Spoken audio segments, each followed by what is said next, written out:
influential Romans worshipped Mithra, the god of the unconquerable sun. To this small but powerful sect, the birthday of Mithra was the holiest day of the year. December 25th was the winter solstice in that part of the world, and it was also understood to be the birthday of the sun god, Mithra. And Mithra was said to be born from a rock. Shepherds came to worship him as he was an infant god born out in that pastoral place in the fields. And many of those stories, of course, have come into Christian tradition. While Romans were worshiping the sun god, a new religion was taking hold throughout the empire. At first, Christians didn't celebrate the birth of Christ. His resurrection was the essential fact of the new religion. By the 4th century, however, the question of the holy birth became impossible to ignore. For Christians, the fact of his birth was settled, but the date remained a mystery. The Bible doesn't mention exactly when Christ was born, but certain facts suggest it probably was not in December. If you're going to sort through the runes of the scriptures, Jesus was probably born in the spring. If the shepherds are out in the fields watching their flock by night, we're not talking about one of the cold spells at the heart of winter.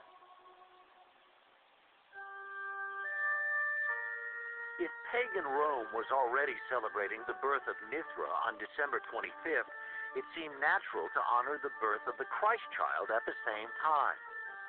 By the 4th century, the Church made it official. December 25th was declared the feast day of the Nativity.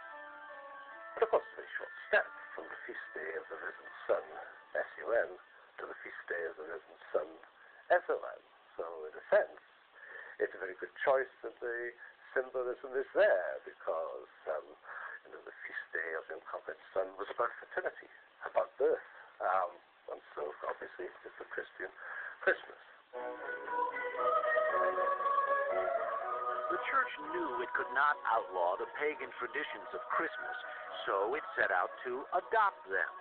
The evergreens traditionally brought inside were soon decorated with apples, symbolizing the Garden of Eden. These apples would eventually become Christmas ornaments. And holly, a traditional midwinter decoration, was recast to represent Christ's crown of thorns.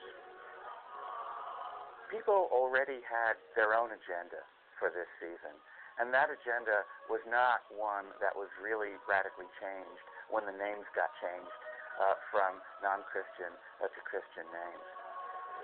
The Church pretty much had a policy of live and let live. If people would call themselves Christians and do lip service to the birth of the Savior, then let them do anything they wanted to do with it.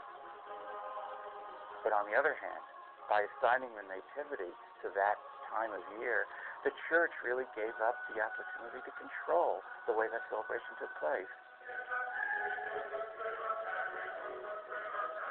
The tension between piety and revelry at Christmas would reach its logical and extreme conclusion in Puritan England, when the holiday would be considered so un-Christian it was done away with altogether. The History Channel special, Christmas Unwrapped, will return in the History Channel.